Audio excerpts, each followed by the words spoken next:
আদাব বাংলাদেশ, সবাইকে শুভেচ্ছা। ইতিহাস এবং ঐতিহ্যে ঘেরা বগুড়া শহরের সেই গোকুল মেট মন্দিরে আজকে আমরা জানবো পদ্মপুরাণের সেই কাহিনী বেহুলা এবং লক্ষিন্দারের বাসর ঘূর্ণি। চলুন সবাই দেখতে থাকি একসঙ্গে। কালবেলা ঘুম থেকে উঠে সিএনজি ধরে একেবারে ছুট দিয়েছি বগুড়ার পথে। কোনো থামাথামি হবে না, কারণ আজকে শুরু হবে নতুন ব্লগ ভিডিও। সিএনজি থেকে নেমে পড়েছে একেবারে শাকপালার মোড়ে। এই দেখেন কিছু আজব প্রাণীকে পেয়ে গেছি, সাথে সবাই মিলে একসাথে আমরা চলে যাব মস্তনগড়ের দিকে। এইবার টিং টিং টিং টিং করে একেবারে সাতমাতার দিকে। চলুন, সকালে সাতমাতার পরিবেশটা কি সুন্দর, তাই না? প্যা পু টা টু টিং টাং আওয়াজগুলো শুনুন। আবারও শুরু হলো আমাদের সিএনজি যাত্রা। আর হ্যাঁ, এইবার আমরা সিএনজির মধ্যে একটু সুন্দর করে গান গেয়ে নিলাম। নানা রঙের ফুল, ফুলের গন্ধে মন আনন্দে, ফুলের গন্ধে মন আনন্দে, ভ্রমরায় আকুল সৈগ বসন্ত বাতাসে, বর্ষা বাতাসে।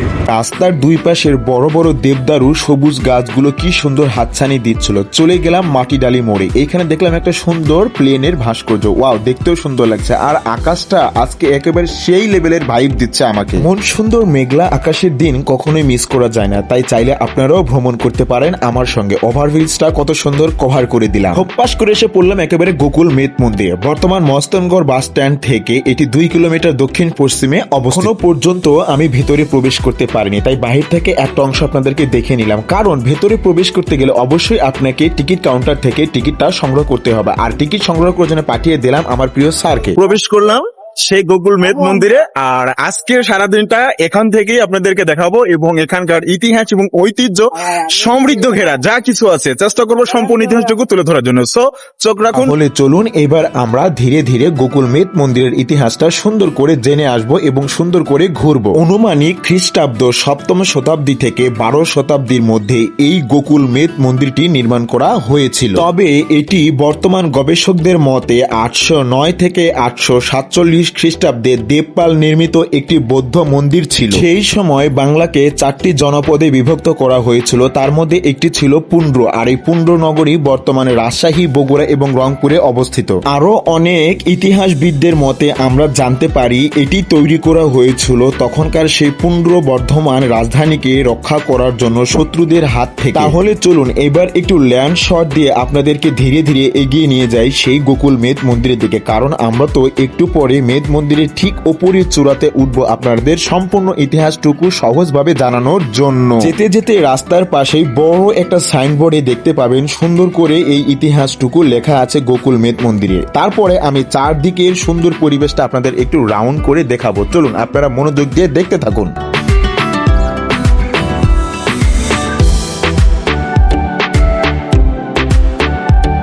এবার আমরা জানবো এই স্তূপটির নির্মাণ কৌশলী সম্পর্কে। চলুন সবাই মনোযোগ দিয়ে শুনি। এই স্তূপটি নির্মিত হয়েছে 172টি কক্ষ নিয়ে। অনেক ইতিহাসবিদদের মতে এই প্রত্যেকটা কক্ষে তখন ছাত্রদেরকে আবাসনের জন্য রাখা হতো এবং ছাত্ররা এখানে পড়াশোনা করত এবং অনেক বই পুস্তক সংগ্রহ করে রাখত। এই কক্ষগুলো দেখতে একেবারে অস্বাভাবিক আকারের নির্মাণ কৌশলী, যার কারণে এর বোধগম্যতাকে আরো দুর্ভেদ্য করে তুলেছে ইতিহাসবিদদের কাছে। এই স্তূপটির পশ্চিম অংশে রয়েছে বেহুলা এবং লক্ষিন্দরের বাসর ঘরের প্রবাদ চিহ্ন এবং পূর্বে রয়েছে 24 কোণ বিশিষ্ট চৌবাচ্চা ও একটি স্নানাগার। এই স্নানাগারে ছিল 8 ফুট দৈর্ঘ্যের এবং গভীরতার একটি কূপ, যেখান থেকে জল সংগ্রহ করা হতো এবং সবাই মিলে স্নান করত। এই নির্মাণ কৌশলে ব্যবহার করা হতো পোড়া মাটির ইট এবং সুরকি এবং সাথে চুন। স্তূপটির নির্মাণ কৌশলী এবং ডিজাইনটা এতটা নিখুঁতভাবে করা হয়েছে যা দেখলে আপনি অবাক হয়ে যাবেন। কতটা সুন্দর এবং কতটা মাধুর্যপূর্ণ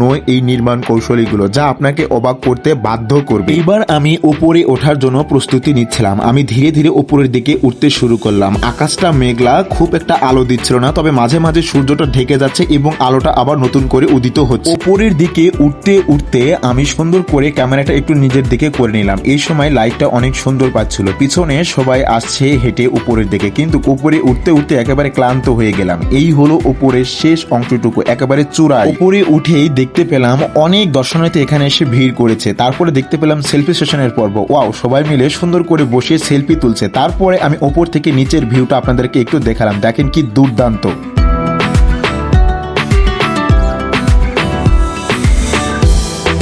সেন আমলের অনেক আগেই থেকে জনশ্রুতি হয় এখানে বেহুলার বাসর ঘর হয়েছিল, আর এই সেই জায়গা। চলুন এবার জানবো ইতিহাস যা বারবার রচনার পূর্ণ আবৃত্তি হয়ে থাকে। সো সেরকম একটা ইতিহাসের জায়গা আপনাদেরকে সবাইকে স্বাগতম জানাচ্ছি। হিন্দু মাইথোলজি অনুযায়ী হিন্দুদের যে 18টা পুরাণ আছে তার মধ্যে পদ্মপুরাণ একটা।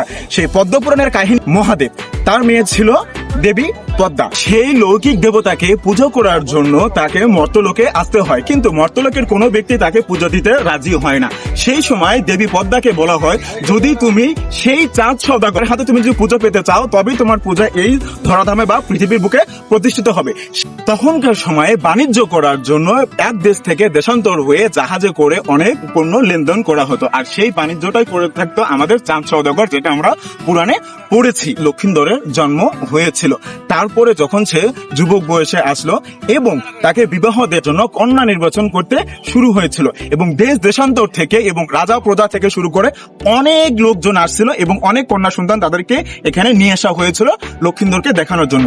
পরবর্তীতে তাদের নিজেকে প্রতিষ্ঠিত করতে পারছে অথবা ধর্মের প্রতি তার কতটুকু আনুগত্য আছে এটা নিয়েই কিন্তু পরীক্ষা চলে। তো সেই পরীক্ষায় দেবী বেহুলাকে তখন পরীক্ষা দিতে হয়েছিল 2.5 মুঠ লোহার কালাই, এবং এই লোহার 2.5 মুঠ কালাইকে আগুনে ফুটিয়ে সেখানে প্রমাণ করতে হবে যে তার কতটুকু সতীত্ব আছে বা সে ধর্মের প্রতি কতটুকু অনুগত।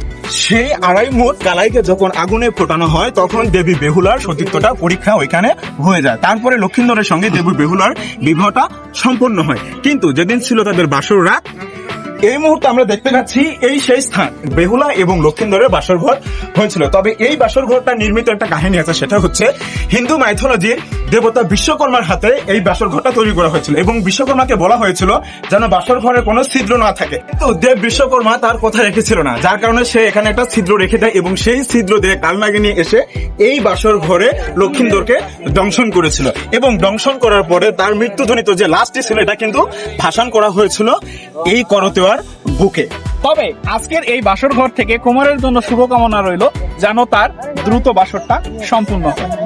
তবে যাই হোক, আমাকে যেন ভাষণ করতে না হয় সেই লক্ষিন্দরের মতো। হ্যাঁ, তো যাক, আমরা ফিরছি গল্পের প্রেক্ষাপট। তারপর তাকে নিয়ে ভাষণ করা হয়েছিল নদীর বুকে, আর সেই নদীর বুকে তাকে নিয়ে পুরো 11টা মাস ভাষণ ছিল। ভাষণ শেষে তার শরীরে শুধু হাড়টুকুই অবশিষ্ট ছিল, আর এই হাড়টুকু নিয়েই তিনি স্বর্গ পর্যন্ত পৌঁছে যায়। দেবী বেহুলা যেহেতু সতী ছিল, সে স্বর্গে গিয়ে যমদূতের কাছে তার আর্জি জানিয়েছিল যে আমি সতী, আমার স্বামীকে ফিরিয়ে দিতে হবে। তার স্বামীকে ফিরিয়ে দেওয়ার এই আর্জিটা যমদূত সে নিয়েছিল।